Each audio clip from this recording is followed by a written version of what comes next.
और सीधे रुक करते सहयोगी अखिलेश का, जो कि जुड़ रहा है हमारे साथ दिल्ली से। अखिलेश, जिस तरीके से खबर निकल के सामने आ रही है, हालांकि 21 में करना था लेकिन कोविड की वजह से हो नहीं पाया, अब 2024 के बाद 25-26 में इसको करने को लेकर सरकार आगे बढ़ रही है। किस तरीके का हलचल देख पा रहे हैं आप, और लोग अगर आपके पास हो तो जरा बात करिए, वो क्या सोचते हैं इस फैसले को लेकर? जहां तक जनगणना का सवाल है, जो तैयारियां हैं वो सूत्र बता रहे हैं सरकार ने पूरी कर ली है। और यहां तक कि इस बार ये सूत्र बता रहे हैं कि जो भी जनगणना होगी उसका डाटा डिजिटल फॉर्म में रखा जाएगा, उसके लिए पोर्टल भी तैयार कर लिया गया है। जनगणना का आपने खुद बताया कि हर 10 साल पे होता है, लेकिन कोविड की वजह से नहीं हो पाया। लेकिन जनगणना इसलिए भी देश में जरूरी होती है कि 10 साल के भीतर ये जानना सरकार को बहुत जरूरी होता है कि उसके पास ऑथेंटिक आंकड़े क्या है, जो ये बताते हैं कि इस देश में जो हमारे संसाधन हैं वो कहां-कहां उनमें कमियां हैं, हमें कहां की फोकस करना है, जनसंख्या का कहां दबाव ज्यादा है, उनके पास हमारी सुविधाएं पहुंच रही है कि नहीं पहुंच रही हैं, कहां-कहां किस वर्ग के लोग रहते हैं। ये सारी चीजें जनगणना के आंकड़ों के जरिए सामने आती है। किस किस वर्ग के, किस किस उम्र वर्ग के लोग कहां पर बहुत ज्यादा हैं, ये सारी चीजें जनगणना के जरिए ही तय होती हैं और जनगणना के जरिए ही सामने आती हैं। और इसी के बाद जो लोकसभा में सीटों का, विधानसभा में सीटों का जो अनुपात होता है, जो परिसीमन की बात होती है, वो चीजें सामने आती हैं। आपको याद होगा कि जब ये नई लोकसभा का गठन हुआ था, ये भवन बना था, उसके बाद तमाम सवाल विपक्ष ने खड़ा किया था। उस समय सरकार ने कहा था कि हमें 545 सीटों की में भी पुरानी लोकसभा में बैठने में प्रॉब्लम होती है, हमें नई लोकसभा की जरूरत होगी। आप देखिए कि लोकसभा और राज्यसभा में सीटों की जो संख्या है वो काफी ज्यादा है। वो बड़ा हॉल बनाया गया है जो लोकसभा की कार्रवाई होती है, तो ये भविष्य के लिए भी ऐसा किया गया है और ऐसी उम्मीद की जाती है कि लोकसभा की सीटों में भी बदलाव हो सकता है। बिल्कुल आप सही कह रहे हैं। साल 2026 की अगर बात करें तो परिसीमन की उम्मीद जताई जा रही है लोकसभा सीटों की, आप जानकारी दे रहे थे। और सत्य विजय भी इस वक्त हमारे साथ जुड़े हुए हैं। सत्य विजय, सब जानते हैं कि जनगणना बहुत ही ज्यादा महत्वपूर्ण है, क्योंकि सरकार की तरफ से योजनाएं लाई जाती है और जनगणना के मुताबिक उन योजनाओं को लाया जाता है। अब ये ऐलान हो सकता है जल्दी, और क्योंकि सरकार की तरफ से भी हरी झंडी मिल चुकी कि 25 में जनगणना शुरू होगी, 26 तक। लोग आप जहां पर है, क्या कह रहे हैं इस फैसले को लेकर के, और आप कितना महत्वपूर्ण मानते हैं?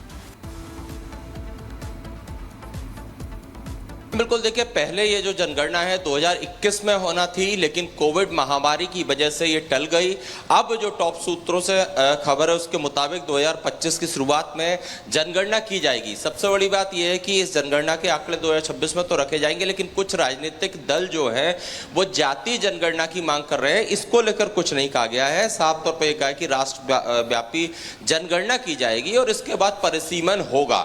इस पर लोगों की रिएक्शन लेने की भी कोशिश करेंगे, क्योंकि सबको सबको इंतजार था कि जनगणना हो, जनगणना के बाद परिसीमन होगा तो सीटें भी बढ़ेंगी, जैसे कि मेरे सहयोगी बता रहे थे, लोकसभा राज्यसभा की सीटें तो बढ़ेंगी। इसके अलावा इस जनगणना में सबसे महत्वपूर्ण बात यह कि वर्ग, जाति, किस वर्ग से कौन आता है, संप्रदाय, इन चीजों का भी ख्याल रखा जा सकता है। लेकिन जाति जनगणना जैसी कोई बात अब तक नहीं आई है, जैसा कि कांग्रेस सबसे बड़ी मांग ये कर रही थी।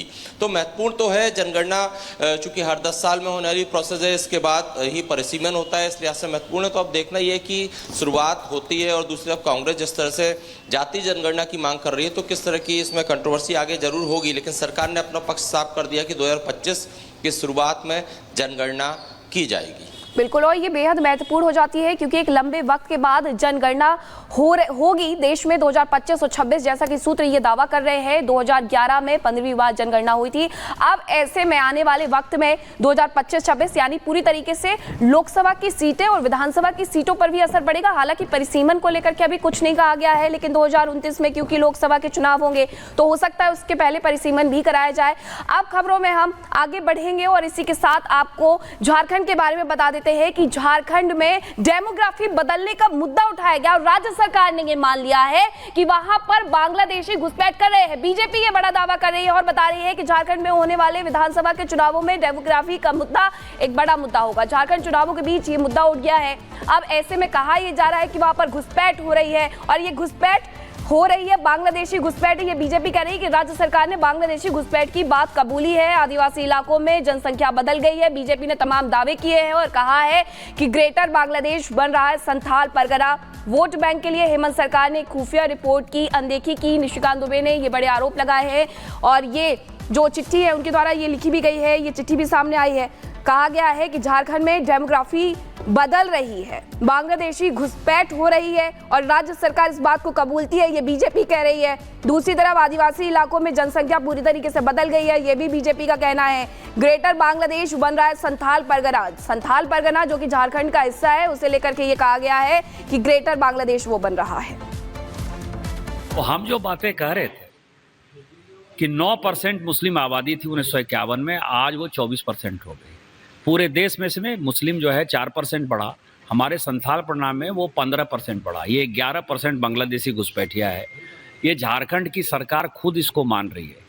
इसके बाद भी वोट बैंक की पॉलिटिक्स में आदिवासियों की संख्या घट जाए, आदिवासी मर जाएं, आदिवासी तुरहित हो जाए, इसके लिए ना कांग्रेस को मतलब है, ना झारखंड मुक्ति मोर्चा को मतलब है। और संथाल परगना एक ऐसे भयावह स्थिति में है कि जो ग्रेटर बांग्लादेश बनने की स्थिति है वो संथाल परगना से उसकी शुरुआत हो रही है। और इस पर जब तक कि एनआरसी लागू नहीं हो जाएगा, आदिवासियों का ज़मीन हम उनको वापस नहीं लौटा देंगे और जब तक बांग्लादेशी घुसपैठियों को यहाँ खदेड़ कर नहीं भगा देंगे, भारतीय जनता पार्टी चैन से नहीं बैठेगी। तो झारखंड में वैसे तो हमेशा से ही अवैध घुसपैठ का जो मुद्दा है वो चलता रहा है और चुनाव में उठता रहा है, लेकिन इस बीच बीजेपी की ओर से जो बड़े आरोप लगाए जा रहे हैं, देखना ये होगा कि जेएमएम इस मुद्दे को लेकर के अपनी ओर से क्या जवाब देती है। इस बीच बड़ी खबर क्या है? बड़ी खबर यह कि गृह मंत्री अमित शाह ने भी बंगाल में अवैध घुसपैठ का मुद्दा उठाया था, साथ ही केंद्र सरकार की ओर से इस पर बड़ी कार्रवाई करने का दावा भी किया था। क्या कुछ कहा गया था उनकी ओर से, सुनवाते हैं आपको। कानूनी आवाजाही की व्यवस्था न हो तब आवाजाही अवैध रूप से होती है, और जब अवैध रूप से आवाजाही के रास्ते खुलते हैं वो बंगाल की, भारत की शांति को बहुत क्षति पहुंचाते हैं। मैं आज बंगाल की जनता को कहकर जाता हूं, 26 में परिवर्तन कर दीजिए, इस घुसपैठ को हम पूर्णतया रोक कर दम लेने वाले हैं। और शांति बंगाल में तभी हो सकती है जब एक घुसपैठ रुक जाए। गृह मंत्री अमित शाह को भी आप सुन रहे थे और एक बार फिर से इसी तरह के आरोप लग रहे हैं। मौजूदा सरकार कुछ नहीं कर रही, बीजेपी आरोप लगा रही है। और ये बड़ी खबर भी आपको बता रहे हैं कि झारखंड चुनाव के बीच अब डेमोग्राफी का मुद्दा उठते हुए नजर आ रहा है कि डेमोग्राफी लगातार बदल रही है, घुसपैठियां आ रहे हैं, उसके बावजूद सरकार कुछ नहीं कर रही। सरकार सब जानती है, बीजेपी का यह दावा है। झारखंड में डेमोग्राफी बदलने की साजिश रची जा रही है। राज्य सरकार ने बांग्लादेशी घुसपैठी की बात कबूली भी और आदिवासी इलाकों में जनसंख्या बदल गई। आदिवासी कहां पर जाएंगे? अब इससे पहले आप बीजेपी नेता को सुन रहे थे और जतिन इस वक्त हमारे साथ जुड़े हुए हैं। जतिन, ये बड़ा आरोप यहाँ पर बीजेपी मौजूदा सरकार कांग्रेस पार्टी पर भी खड़े कर रही है, लेकिन राहुल गांधी बार बार आदिवासियों की बात करते हैं, लेकिन सवाल ये है कि जब झारखंड की बात आती है तो फिलहाल कांग्रेस पार्टी कुछ नहीं कह रही है। आज बिल्कुल देखिए, निशिकांत दुबे ये जो दावा कर रहे हैं वो एक सरकारी चिट्ठी के आधार पर कर रहे हैं और ये चिट्ठी 2023 की है। इसमें साफ तौर पर बताया गया है कि कैसे जो समतल परगना है वहां पर एक तरीके से आबादी एक पर्टिकुलर समुदाय की वो 15% होगी और पिछले कुछ सालों की बात करें तो ये आबादी बहुत तेजी से बढ़ी, जो कि 4% थी अब 15% हो गई है। तो 11% की जो आबादी बढ़ी है उसको बांग्लादेशी रिफ्यूजी के तौर पर देखा जा रहा है और इस तरीके के एलिगेशंस उस स्पेशल ब्रांच की चिट्ठी पे लिखे हुए। ये भी बताया गया कि कैसे उनके vote bank, voter ID card, तमाम आधार कार्ड जो चीजें हैं वो एडमिनिस्ट्रेशन द्वारा वहां पर बनाए गए हैं। तो कहीं ना कहीं आदिवासियों की जमीन पर बांग्लादेशियों के कब्जा होने का आरोप बीजेपी लगा रही है। और आपने अमित शाह की भी बातें सुनी, जब वो चुनाव प्रचार के दौरान पहुंचे थे झारखंड तो उन्होंने भी इस बात का जिक्र किया। लेकिन राहुल गांधी अक्सर ये बोलते हैं कि वो आदिवासियों के साथ खड़े हैं, लेकिन आंकड़े कुछ और बता रहे हैं। आंकड़े बता रहे हैं कि कैसे आदिवासियों की जो एक तरीके से संपत्ति है, जो उनकी जनसंख्या है वो लगातार कम हो रही है, लेकिन घुसपैठ के जरिए जो लोग वहां पर पहुंच रहे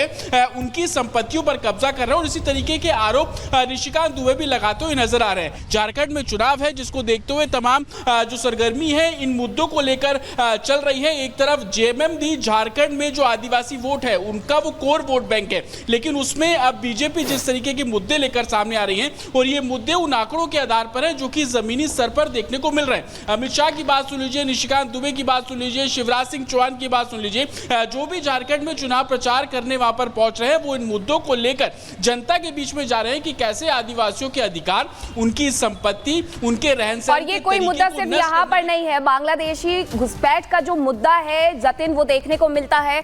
हम बात करें अगर पश्चिम बंगाल की, हम बात करें असम की, असम को लेकर के सुप्रीम कोर्ट की तरफ से 6 को लेकर के फैसला भी सुनाया गया था जो घुसपैठ हो रही है बांग्लादेशियों की। बहुत शुक्रिया आपका तमाम जानकारी के लिए। खबरों में आगे बढ़ेंगे, आपको दिखाते हैं 2 मिनट में।